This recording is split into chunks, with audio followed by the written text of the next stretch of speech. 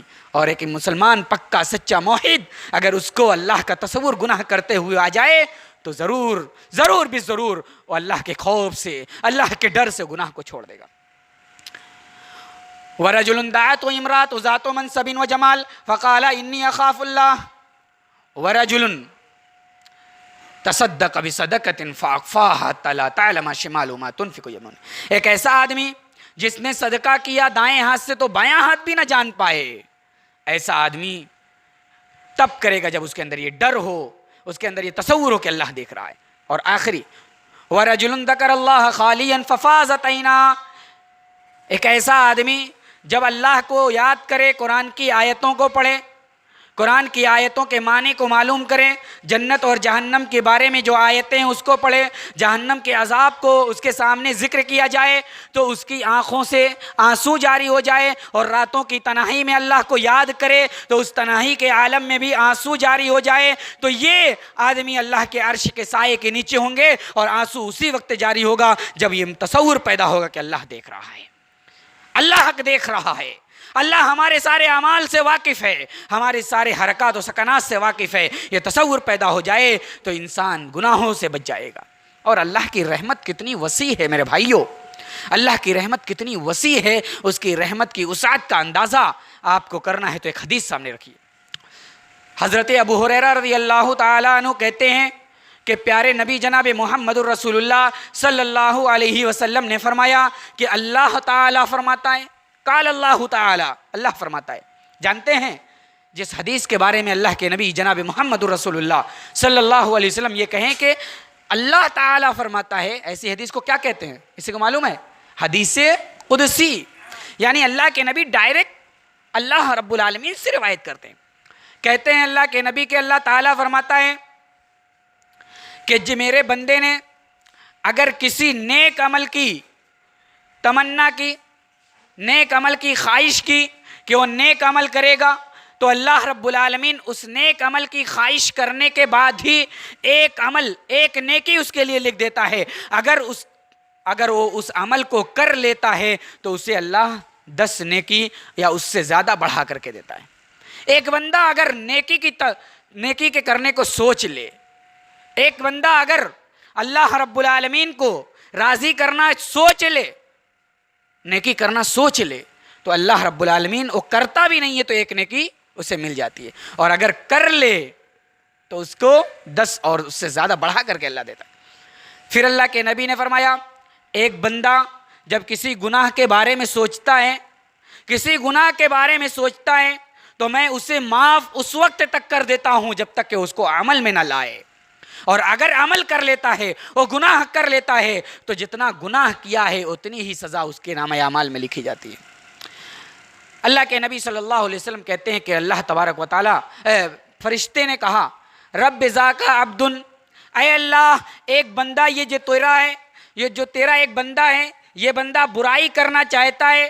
اللہ تعالیٰ کہتا ہے فرشتوں اس کے عمل کو دیکھتے رہو، اگر یہ برائی کر لے تو جتنا کیا ہے اتنا ہی لکھ دو، اور اگر یہ برائی کو چھوڑ دے، کرے نہیں، تو اس برائی کا ارادہ اس نے کیا ہے اور برائی کا ارادہ ترک کر دیا تو اس کے لیے ایک نیکی لکھ دو، کیونکہ اس نے میرے ڈر سے، میرے خوف سے اس نے اس برائی کو چھوڑا ہے۔ اللہ کے نبی صلی اللہ علیہ وسلم کہتے ہیں فرشتوں سے اللہ کہتا ہے ارکبو، اس کے عمل کو دیکھتے رہو، اس کے عمل کی نگرانی کرتے رہو، اگر یہ عمل برائی والا کر دیتا ہے تو اتنا ہی لکھ دو جتنا اس نے کیا ہے، اور اگر یہ برائی والا عمل نہیں کرتا اور چھوڑ دیتا ہے تو اس کے لیے نیکی لکھ دو۔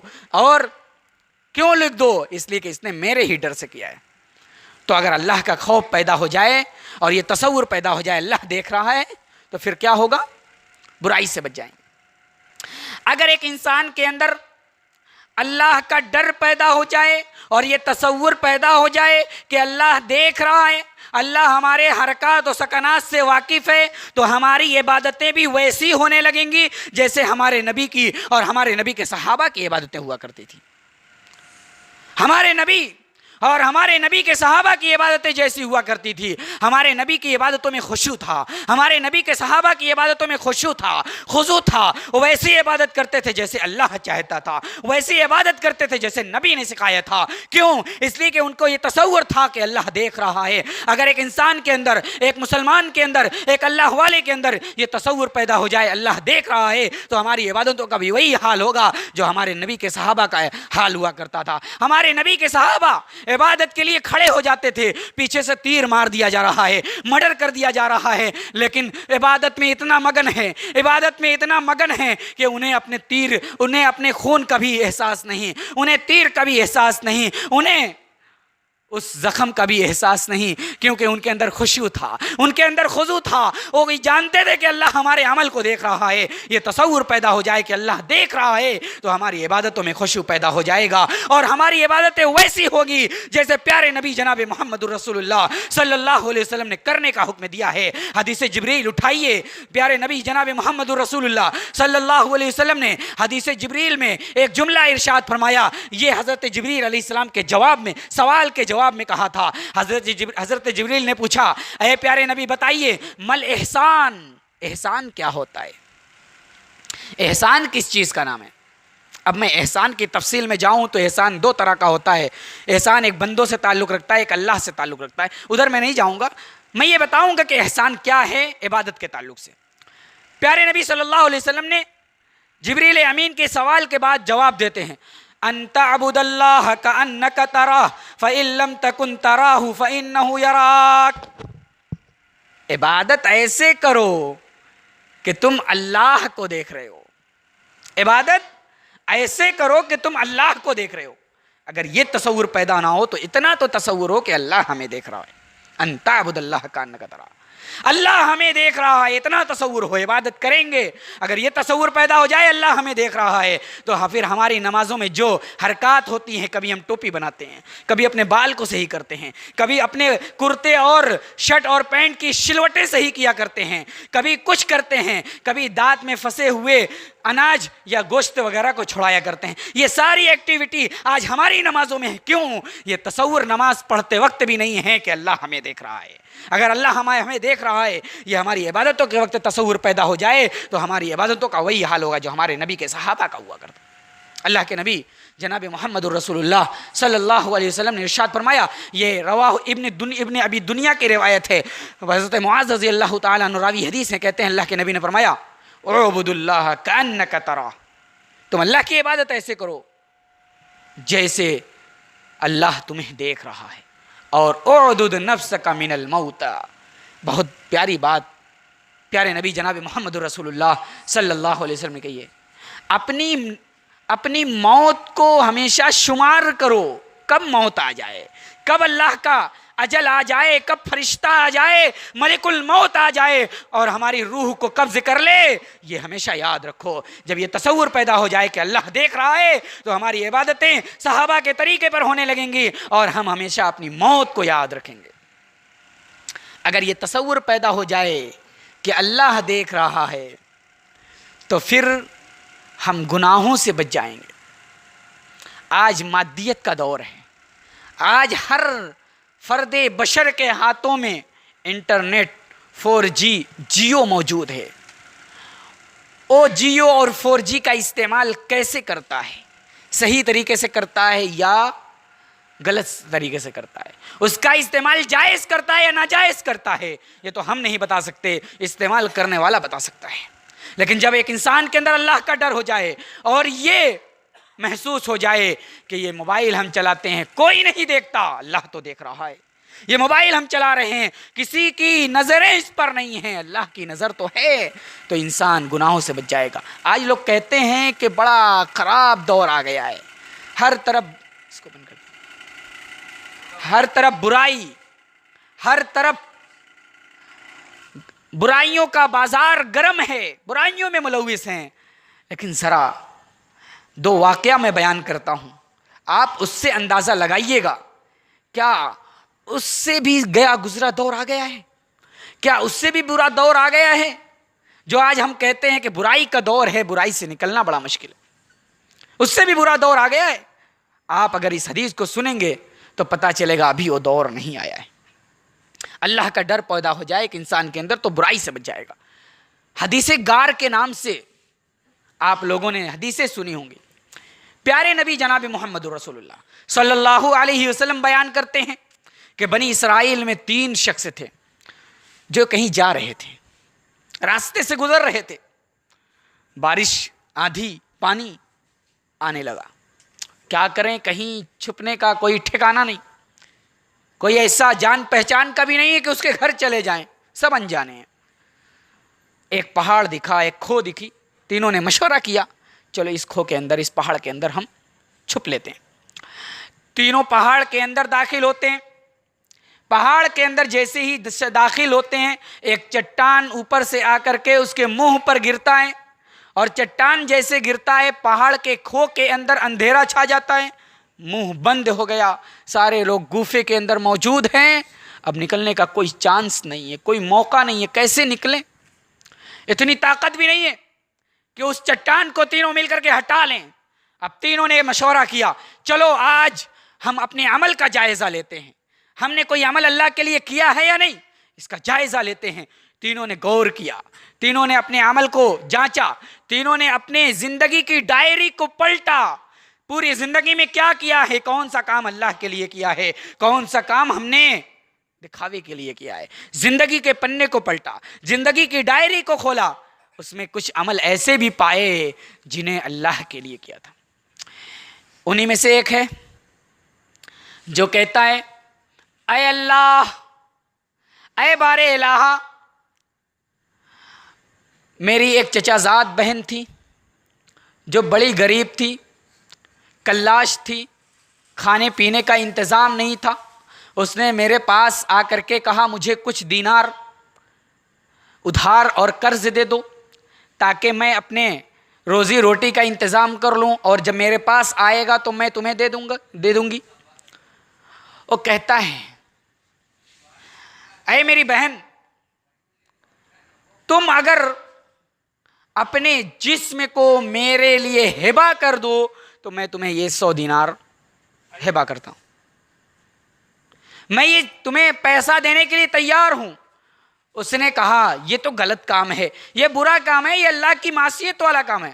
وہ تیار نہیں ہوا، کہا جب تک تم اپنے جسم کو ہبہ نہیں کرو گی میں یہ نہیں دوں گا۔ بیچاری کلاش تھی، بھوک سے مری ہوئی تھی، بھوک سے مجبور تھی، بھوک میں وہ بیچاری اپنے جسم کو ہبہ کرنے کے لیے تیار ہوئی، ہبہ کرنے کے لیے تیار ہوئی۔ یہیں سے یہ مسئلہ معلوم ہوا کہ اگر کوئی آدمی بھوکا ہے، غریب ہے، کلاش ہے، اس کے اندر اس کو کھانے پینے کی چیزیں موجود نہیں ہیں اس کے پاس، تو مجبور ہو کر کے غلط کاری کر سکتا ہے۔ اسی لیے مسلمانوں کو اپنے آس پڑوس والوں کا خیال رکھنا چاہیے۔ اسلام یہ تعلیم دیتا ہے کہ اپنے پڑوسیوں کا خیال رکھو تاکہ ان کے پیٹ بھرنے کا انتظام ہو جائے اور غلط کاری پر نہ لپکیں۔ تو وہ عورت بیچاری اپنے جسم کو مجبور ہو کر کے ہبہ کرنا چاہیے۔ دونوں آپس میں اکٹھا ہوئے، قریب تھا کہ عورت کے ساتھ غلط سلوک ہوتا، عورت کے ساتھ بدکاری ہوتی۔ عورت نوجوان، لڑکا نوجوان، اس نوجوانی کے عالم میں ایک مرد ایک عورت موجود ہے، جن دونوں کے درمیان ایک تیسرا شیطان ہے جو برائی کرانے کے لیے ہمیشہ تگ و دو کرتا ہے۔ جب مرد اس کے ساتھ بدسلوکی کرنا چاہا، اس کے جسم کو تار تار کرنا چاہا، وہ عورت بول پڑتی ہے اے بندے خدا، تو اللہ سے ڈر اور اس مہر کو بلا کسی جائز طریقے سے نہ کھول۔ اے بندے خدا، تو اللہ سے ڈر، اللہ کا خوف رکھ، اور میری مہر کو تم حرام طریقے سے نہ کھولو۔ وہ بندہ کہتا ہے کہ یہ جملہ کہنا تھا اس عورت کا، میں اللہ سے ڈر گیا اور میں نے اس کے جسم کو چھوڑ دیا، اور جو 100 دینار اس کو دینا تھا میں نے اسے دے بھی دیا اور اسے واپس نہیں لیا۔ اے اللہ، اگر یہ کام تیری رضا کے لیے کیا ہے، تجھے راضی کرنے کے لیے کیا ہے، تو اے اللہ چٹان کو کھول دے، اتنا کھول دے کہ آسمان نظر آنے لگے۔ اللہ نے اس کی دعا قبول کی۔ معلوم ہوا کہ یہ بدکاری کرتے وقت اگر آدمی بدکاری نہ کرے، عین بدکاری کے وقت اللہ سے توبہ کر لے، اللہ بڑا خوش ہوتا ہے۔ تو میرے بھائیو، جب یہ تصور پیدا ہو جائے کہ اللہ دیکھ رہا ہے، تب یہ آدمی یہ کر سکتا ہے کہ بدکاری کے کرتے وقت، بدکاری کے عین وقت پر بھی آدمی بدکاری کو چھوڑ کر کے اللہ کا خوف اپنے اندر پیدا کر سکتا ہے۔ ایک اور واقعہ، حضرت یوسف علیہ السلام نوجوان ہیں، ہٹے کٹے نوجوان ہیں۔ یوسف علیہ السلام جس محل میں پلتے ہیں وہ عزیز مصر کا محل تھا، مصر کے بادشاہ کا محل تھا۔ عزیز مصر کی بیوی حضرت یوسف علیہ السلام کی خوبصورتی پر اس کا دل آ گیا اور حضرت یوسف علیہ السلام کو بہکانا شروع کر دی، ان سے غلط کاری کرانا شروع کرنا چاہا۔ حضرت یوسف علیہ السلام کو اپنے جال میں، اپنے فندے میں پسانا چاہا، لیکن حضرت یوسف علیہ السلام بھاگتے رہے کہ اس غلط کاری میں شامل نہیں ہوگا۔ لیکن وہ عورت اتنے داؤں پیچ کرنے لگی کہ گھر کے سارے دروازے کو بند کرنا چاہا اور سارے دروازے کو بند کر دیا۔ اب یوسف کہاں جائیں گے میرے چال سے بچ کر کے؟ اب کس طرف جائیں گے؟ سارا دروازہ بند، میں اور یوسف، کوئی اور موجود نہیں ہے، اب تو یوسف کو غلط کاری کرنی ہی پڑے گی۔ یوسف علیہ السلام کو بہکایا، بہلانا اور پھسلانا شروع کیا، لیکن یوسف اللہ والے تھے، ان کے سامنے یہ تصور موجود تھا، اللہ اس کمرے میں میں اور یہ عورت موجود ہے، تیسرا اللہ دیکھ رہا ہے، میں یہ کبھی نہیں کروں گا۔ اللہ نے سورہ یوسف کے اندر اس کو نوٹ کیا ہے، اللہ نے نقل کیا ہے، وراودته التي هو في بيتها عن نفسه وغلقت الابواب وقالت هيت لك قال معاذ الله انه ربي احسن مثواي انه لا يفلح الظالمون۔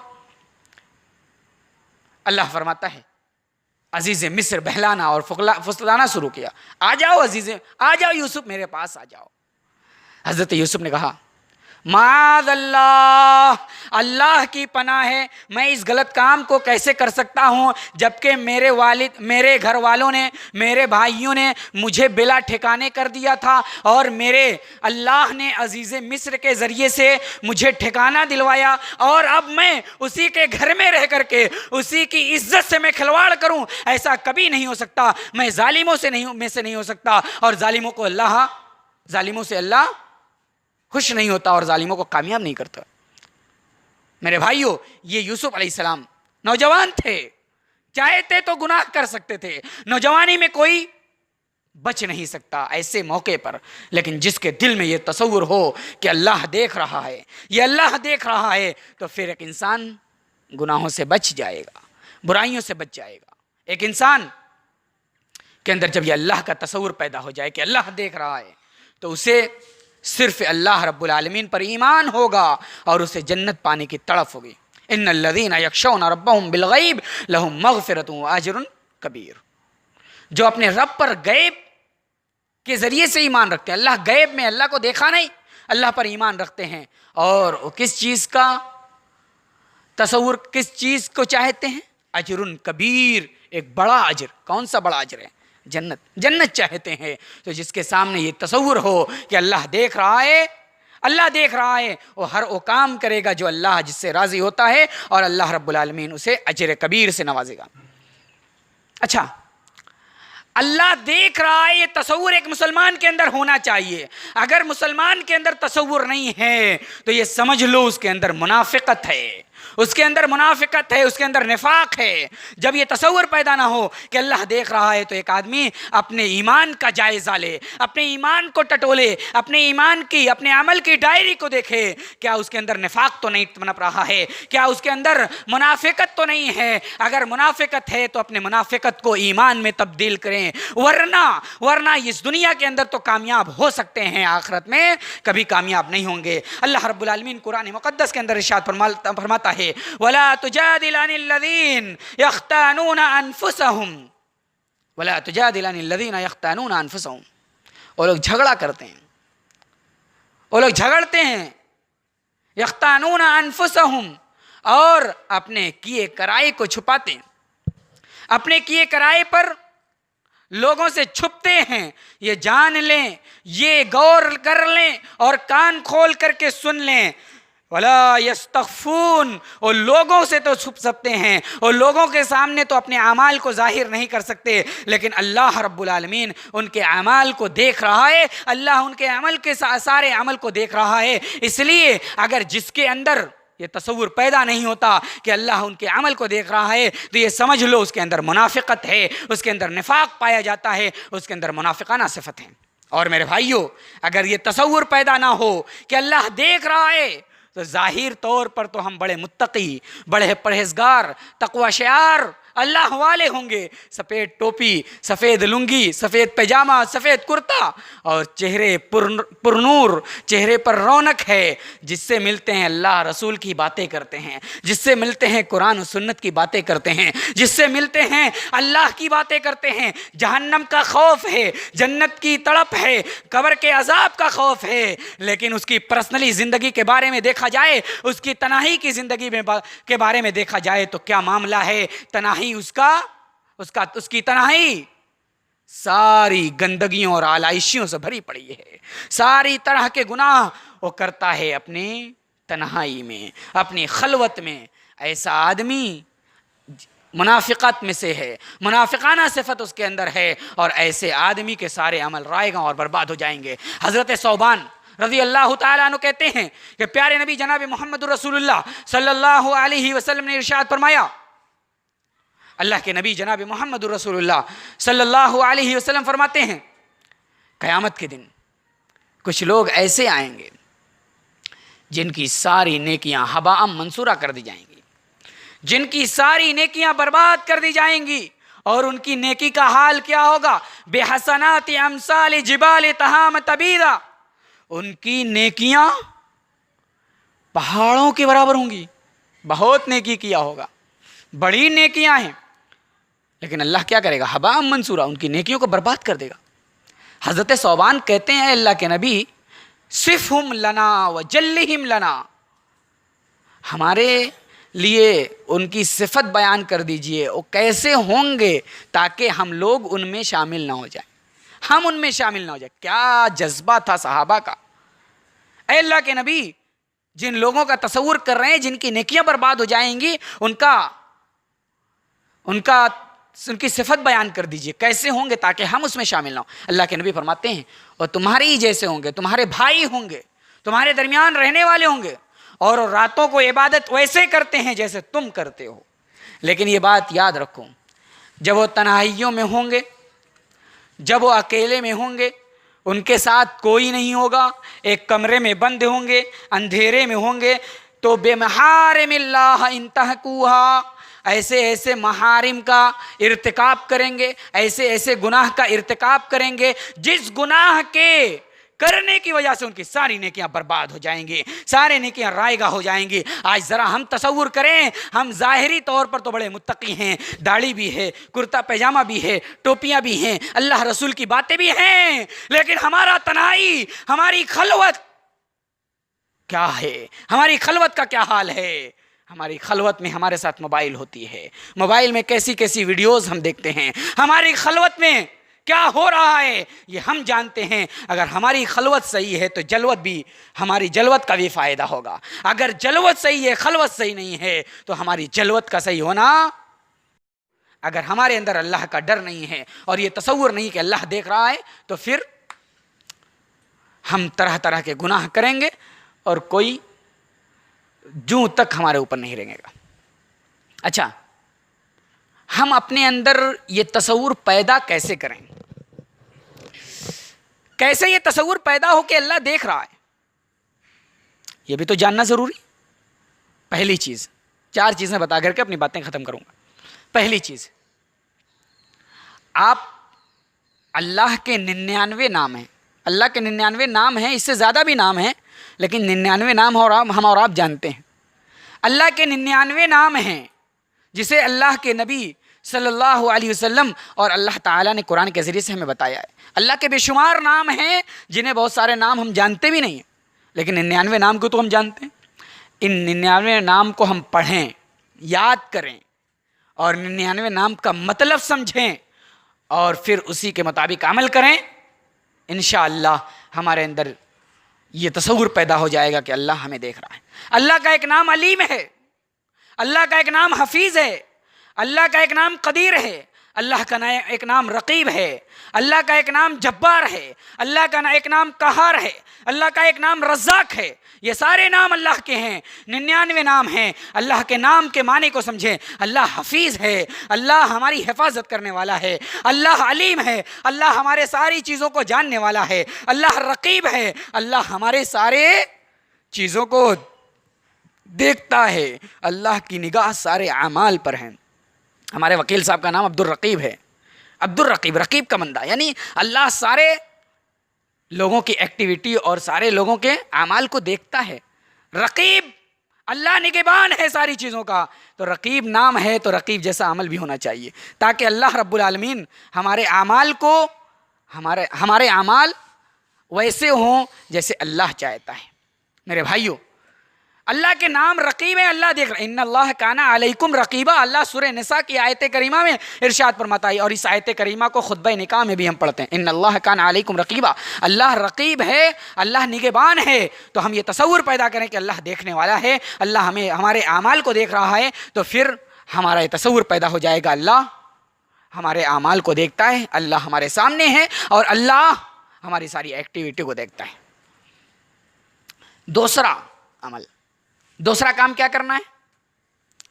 یہ تصور کرنا ہے، یہ یقین رکھنا ہے کہ اللہ رب العالمین قیامت کے دن ہمارے منہوں پر مہر لگا کر کے ہمارے ہاتھوں کے ذریعے سے، ہمارے پیروں کے ذریعے سے حساب لے گا، بلوائے گا۔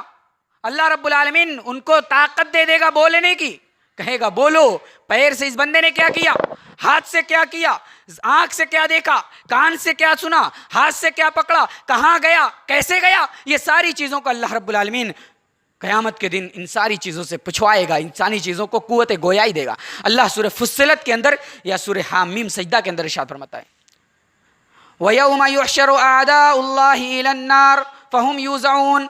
قیامت کے دن اللہ کے دشمنوں کو قیامت جہنم کی طرف گھسیٹ کر کے لے جایا جائے گا. اللہ کے دشمنوں کو جہنم میں لے جائے گا, جہنم کے قریب اللہ رب العالمین کے فرشتے لے کر کے جائیں گے. اور پھر کیا ہوگا, حتی اذا ما جاؤوها شہید علیہم, جب وہاں سارے لوگ اللہ کے دشمن, اللہ کے نافرمان اکٹھا ہو جائیں گے, اللہ رب العالمین ان پر گواہ بنائے گا.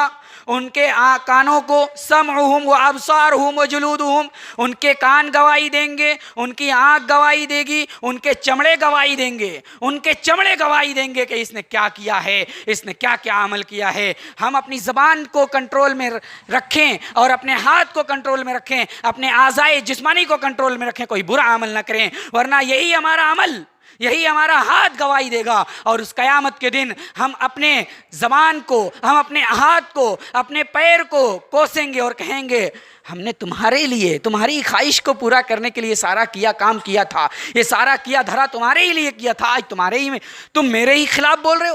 وہ کہے گا اللہ نے تمہیں قوت گویائی دی تھی کہ دنیا کے اندر, آج اللہ ہمیں قوت گویائی دے رہا ہے, آج ہم تمہارے بارے میں ساری گواہیاں دیں گے, تم نے کیا کیا تھا, کیا نہیں کیا تھا, کتنے گل کھلائے تھے, کتنے اچھے کام کیے تھے. اللہ سورہ یاسین کے اندر ارشاد فرماتا ہے الیوم نختم علی افواہہم وتکلمنا ایدیہم وتشہد ارجلہم بما کانوا یکسبون. اللہ قیامت کے دن منہوں پر مہر لگا دے گا, ہمارے اعضائے جسمانی سے بلوائے گا, ہمارے اعضائے جسمانی, ہمارے ہاتھوں, ہمارے پیروں کو اللہ زبان قوت دے دے گا, قوت گویائی دے دے گا, اور اللہ رب العالمین کے سامنے وہ بیان کریں گے.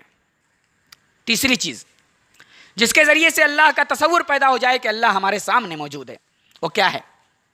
تیسرا یہ کہ یہ اس بات کا تصور جب ہو کہ اللہ ہمیں دیکھ رہا ہے تو اس کو بھی سوچنا پڑے گا کہ ہم برائی کہاں کر رہے ہیں, کس سرزمین میں, کس جگہ بیٹھ کر کے برائی کر رہے ہیں.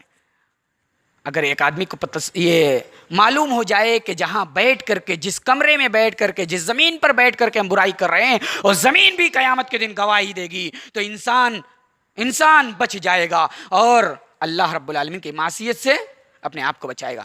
اللہ سورہ زلزال کے اندر ارشاد فرماتا ہے اذا زلزلت الارض زلزالها واخرجت الارض اثقالها وقال الانسان ما لها يومئذ تحدث اخبارها. جس دن اپنی زمین اپنی ساری خبروں کو واضح کر دے گی, ساری خبروں کو بیان کر دے گی. زمین کس زمین پر بیٹھ کر کے کیا, کون سی چارپائی تھی, کون سی کرسی تھی, کون سی جگہ تھی, ساری جگہوں میں کس جگہوں میں بیٹھ کر کے برائی کیا تھا, یہ ساری چیزوں کو اللہ بیان کرا دے گا اس زمین سے. تو میرے بھائیوں, جہاں بیٹھ کر کے برائی کر رہے ہیں وہاں بھی اس بات کا تصور ہو کہ یہ زمین گواہی دے گی, اور اس بات کا تصور ہو کہ اللہ ہمیں دیکھ رہا ہے, تو پھر برائی سے بچ جائیں گے. اور برائی سے بچنا ہے, برائی سے بچنا ہے تو کثرت سے نیک عمل کرنا پڑے گا. کثرت سے نیک عمل کرو, آدمی برائی سے بچ جائے گا. اور جو کثرت سے نیک عمل کرتا ہے اس کے سامنے برائیاں بھی اس کے لیے بہت بری ہوتی ہیں, بہت خراب اسے لگتا ہے. پیارے نبی جناب محمد رسول اللہ صلی اللہ علیہ وسلم نے فرمایا ایک آدمی تھا بنی اسرائیل میں جس نے 99 قتل کر دیا تھا. کون؟ 99 قتل کر دیا تھا. اب 99 قتل کرنے کے بعد اسے یہ تصور ہوا کہ بہت گناہ کیا ہے, چلو توبہ کریں. توبہ کے لیے نکلا, لوگوں سے معلوم کیا کہ کوئی ایسا آدمی ہے جو بتائے مجھے کہ توبہ کی کوئی شکل ہے. لوگوں نے ایک راہب کے پاس بھیج دیا, جاؤ راہب بتا سکتا ہے کہ توبہ کیسے ہے. وہ آدمی راہب کے پاس جاتا ہے. راہب کسے کہتے ہیں؟ عبادت کرنے والا, بہت بڑا عبادت گزار تھا. وہ آدمی راہب کے پاس گیا اور جا کر کے پوچھتا ہے کہ میں 99 انسان کا قاتل ہوں, کیا میرے لیے توبہ ہے؟ اور راہب کہتا ہے کہ اتنا بڑا جرم کیا ہے اور توبہ کے لیے آیا ہے, کوئی توبہ نہیں ہے. کہا جب توبہ ہی نہیں ہے تو چلو تمہارا بھی خاتمہ کرتے ہیں, چلو تمہیں بھی قتل کرتے ہیں. لہٰذا اس نے اس راہب کا بھی خاتمہ کر دیا. پھر بھی اس کے طلب تھی کہ توبہ کیا جائے, اللہ سے گناہ کی معافی مانگی جائے. لوگوں سے معلوم کیا کہ کوئی توبہ کی شکل ہے. لوگوں نے کہا ایک فلاں بستی میں فلاں عالم رہتے ہیں، جاؤ ان کے سامنے جاؤ، کوئی نہ کوئی شکل نکالیں گے. وہ آدمی اس عالم کے پاس جا کر کے کہتا ہے میں نے 99 کا قتل کر دیا ہے، کوئی توبہ ہے؟ توبہ کی کوئی شکل ہے؟ توبہ کی شکل موجود ہے، توبہ ضرور ہے. تمہارے عمل جو تم نے کیا ہے اس پر توبہ ضرور ہے، جاؤ تم فلاں بستی میں چلے جاؤ، وہاں نیک لوگ رہتے ہیں اور اللہ سے توبہ کرو، اللہ تمہاری گناہ کو معاف کرے گا. اس عالم کی بتائی ہوئی بستی جہاں نیک لوگ رہتے تھے اس طرف گیا اور جا ہی رہا تھا کہ راستے میں اس کی موت ہو گئی. اور پھر اس کے بعد اب 2 فرشتے آئے، برائی کے فرشتے، برائی نوٹ کرنے والے اور اچھائی نوٹ کرنے والے فرشتے آئے. دونوں میں سے جھگڑا ہونے لگا کہ کون اس کی روح لے کر کے جائے. زمین ناپی گئی تو پھر پتہ چلا کہ یہ آدمی توبہ کی طرف چلا تھا اور نیک لوگوں کی بستی والوں کی طرف زیادہ قریب ہے، لہذا نیک لوگوں کی روح قبضے کرنے والے فرشتے اس کو لے جائیں گے، لہذا وہ نیکی والے لوگوں میں شمار ہونے لگا. کہنے کا مقصد یہ ہے کہ 99 اور 100 آدمی کا قاتل، یہ قاتل جب 99 قتل کر کے راہب کے پاس گیا، عبادت گزار کے پاس گیا، تو عبادت گزار کے سامنے جب اپنا مسئلہ رکھا تو عبادت گزار کو یہ بہت برا لگا کہ 99 آدمی کا قتل کیا ہے، توبہ کیسے ہے. کہنے کا مطلب یہ ہے کہ ایک عابد کے اندر، ایک عبادت گزار کے اندر جب وہ عابد ہوتا ہے، عبادت گزار ہوتا ہے تو اس کو برائی بہت بری معلوم ہوتی ہے. جیسے اس 99 آدمی کے قاتل جب اس عبادت گزار کے پاس گیا تو عبادت گزار نے جب سن کر کے ہی اسے برا معلوم ہوا اور صاف انکار کر دیا، کوئی توبہ کی چیز نہیں ہے. ایک چیز اور معلوم ہوئی کہ اگرچہ آدمی عبادت گزار بہت زیادہ ہے لیکن عالم کے برابر نہیں ہو سکتا. دیکھا آپ نے مسئلہ، عبادت گزار تو تھا، مسئلہ پوچھنے گیا تو اس نے مسئلہ غلط بتایا، جس کی زد میں وہ بھی آیا اور وہ قتل کیا گیا.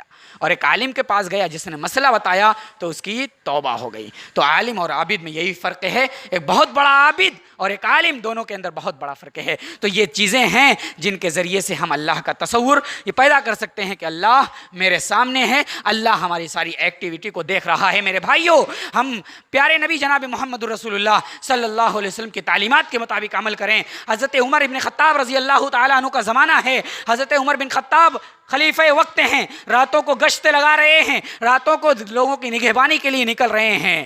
اور ایک مرتبہ نکلتے ہیں، حضرت عمر رضی اللہ تعالیٰ عنہ کی طرف سے آرڈر تھا کوئی آدمی دودھ دو کر کے دودھ میں پانی نہیں ملائے گا. رات کو گشت کر رہے ہیں، گھر کے پاس سے گزرتے ہیں، ایک عورت اپنی بیٹی سے کہتی ہے اے بیٹی دودھ میں پانی ملا دے، دودھ میں پانی ملا دے. بیٹی کہتی ہے اے ماں، عمر بن خطاب خلیفہ وقت کا فیصلہ ہے کہ شدھ دودھ بیچا جائے گا، اس میں پانی نہیں ملایا جائے گا، دھوکہ نہیں دیا جائے گا، اور آپ کہہ رہی ہیں پانی ملا دو. اس کی ماں کہتی ہے کون عمر یہاں دیکھ رہے ہیں، عمر کون یہاں موجود ہے کہ تم یہ کہہ رہی ہو کہ عمر کا فیصلہ ہے. بیٹی کا جواب سنیے. بیٹی کہتی ہے اے ماں، عمر کا فیصلہ ہے، عمر نے فیصلہ کیا ہے کہ دودھ میں پانی نہیں ملانا ہے، آپ کہہ رہی ہیں پانی ملا دیجئے، اور جب میں نے کہا کہ پانی ملانے سے عمر نے منع کیا ہے تو آپ نے کہا کہ عمر کون دیکھ رہے ہیں. تو اے میری ماں یہ یاد رکھنا، عمر تو نہیں دیکھ رہے ہیں لیکن عمر کا رب تو دیکھ رہا ہے، عمر کا رب تو دیکھ رہا ہے، ہمارے اس دودھ میں پانی ملانے کا عمل تو اللہ دیکھ رہا ہے. یہ تصور ہو، یہ تصور پیدا ہو جائے اللہ دیکھ رہا ہے تو برائی سے بچ جائیں گے. آپ نے نوح ابن مریم ایک آدمی تھے، نوح ابن مریم، ان کی یہ بہت بڑے عبادت گزار بھی تھی اور بہت مال و دولت والے تھے. ان کی ایک بیٹی تھی جو بہت خوبصورت بھی تھی اور بڑی عبادت گزار تھی. ان کے ایک غلام تھے، مالک نام تھا، مالک، مبارک نام تھا، مالک نہیں مبارک نام تھا. کیا تھا؟ ایک آدمی تھا جو بہت مالدار تھا، عبادت گزار تھا. اس کی بیٹی تھی، خوبصورت بھی تھی، عبادت گزار بھی تھی. ان کا ایک نوکر تھا، مبارک نام. اس آدمی نے اپنے نوکر مبارک کو کہا جاؤ باغ میں جا کر کے باغ کی رکھوالی کرو. کیا کرو؟ باغ کی رکھوالی کرو، باغ کی دیکھ بھال کرو. میں آؤں گا کچھ دنوں کے بعد تو وہاں کچھ آرام وغیرہ کروں گا، سیر و تفریح کروں گا. او مالک، او نوکر، مبارک نام کے نوکر باغ میں جاتے ہیں اور باغ میں جا کر کے باغ کی رکھوالی کرتے ہیں. 2 مہینہ گزرتا ہے, وہ آدمی آتا ہے, وہ عبادت گزار آتا ہے, وہاں آرام کرتا ہے اور اپنے نوکر مبارک سے کہتا ہے, اے نوکر, اے مبارک, کھجور لے کر کے آؤ, کھجور لے کر کے آؤ. اور نوکر کھجور لے کر کے آتا ہے. 1 مرتبہ لے کر کے آتا ہے, کھجور کھٹی رہتی ہے. 2ری مرتبہ پھر منگواتے ہیں, 2ری مرتبہ پھر لاتا ہے, کھجور کھٹی. 3ری مرتبہ پھر لاتا ہے, پھر کھجور کھٹی نکلتی ہے. وہ آدمی غصہ ہو جاتا ہے, کہتا ہے میں تجھے کھجور تجھ سے مانگ رہا ہوں, تم مجھے کھٹی کھجور لا کر کے دے رہے, تم مجھے کھٹی کھجور لا کر کے دے کر, تمہیں معلوم نہیں کھٹی کھجور کی کوئی حیثیت نہیں ہوتی, میٹھی لانا چاہیے.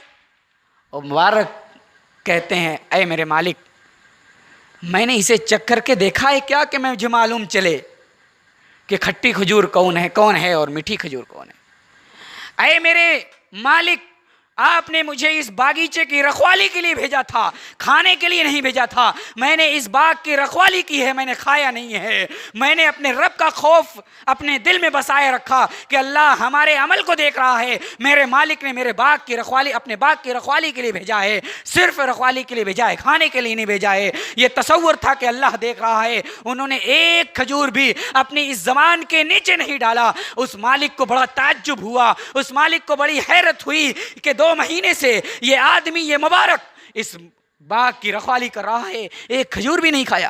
بڑا تعجب ہوا, بڑا تعجب ہوا. اور اس تعجب کے بعد اسے اللہ کے خوف اور اللہ کی خشیت اور تقوی شعاری پر بڑی حیرت ہوئی, اور وہ اپنی بیٹی, جو خوبصورت بیٹی تھی, اس سے شادی کرنے کے لیے کہا انہوں نے کہ میں اپنی بیٹی سے تمہارا نکاح کرنا چاہتا ہوں, تمہاری شادی کرنا چاہتا ہوں. لہذا حضرت مبارک کی شادی اس بیٹی سے, اس کی بیٹی اس مالدار اور عابد کی بیٹی سے ہو جاتی ہے, اور ان دونوں سے جو بچہ پیدا ہوتا ہے اس کا نام عبداللہ ہے, رکھا جاتا ہے عبداللہ ابن مبارک. آپ نے نام سنا ہوگا عبداللہ ابن مبارک. اس جوڑے سے جو بچہ پیدا ہوتا ہے عبداللہ, اور وہی عبداللہ جو بعد میں چل کر کے حدیث کا امام بنا, جو بعد میں چل کر کے امام بنا, جنہیں دنیا جانتی ہے عبداللہ ابن مبارک کے نام سے. کیوں؟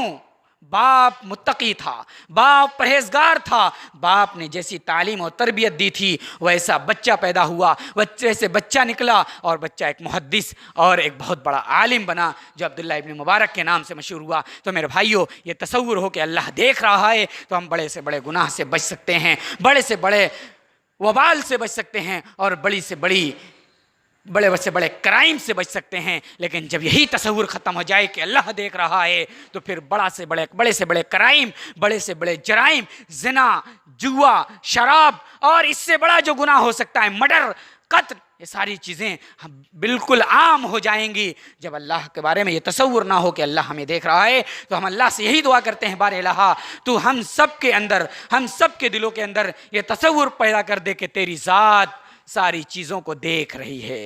اے اللہ, ہم سب کے دلوں میں اپنا خوف پیدا کر دے, بار الہ اپنا ڈر پیدا کر دے. بار الہ تو ہمارے سارے ایکٹیویٹی کا نگہبان ہے, بار الہ ہمارے سارے عمل کا نگہبان ہے. اے اللہ, جس طرح تو ہمارے سارے عمل کا نگہبان ہے, اسی طرح اے اللہ ہمیں نیک عمل کرنے کی توفیق عطا فرما, تاکہ تیرے کیمرے کے اندر, تیرے بنائے ہوئے ریکارڈ کے اندر ہمارا ہر ہچا عمل ریکارڈ ہو, اور قیامت کے اندر جب ہماری سی ڈی چلے تو اس میں سارے نیک عمل موجود ہوں, بد عمل اور برا عمل. اے اللہ, برے عمل ہمارے نہ ہوں, جس سے ہماری بخشش ہو جائے, جس سے ہماری بخشش ہو جائے, اور جو ہمارا مطمع نظر ہے, جو ہمارا مقصد حیات ہے وہ پورا ہو جائے. یعنی اے اللہ ہمیں جنت کا حصول ممکن ہو جائے. اے اللہ تو ہم سب کو عمل کرنے کی توفیق عطا فرما جس سے ہم جنت سے قریب ہو جائیں اور جہنم سے دور ہو جائیں. اے اللہ جب تک زندہ رکھ, اسلام پر زندہ رکھ, جب خاتمہ ہو تو لا الہ الا اللہ زبان پر ہو. اقول قولی ھذا واستغفر اللہ لی ولکم ولسائر المسلمین وما علینا الا البلاغ المبین. والسلام علیکم ورحمۃ اللہ وبرکاتہ.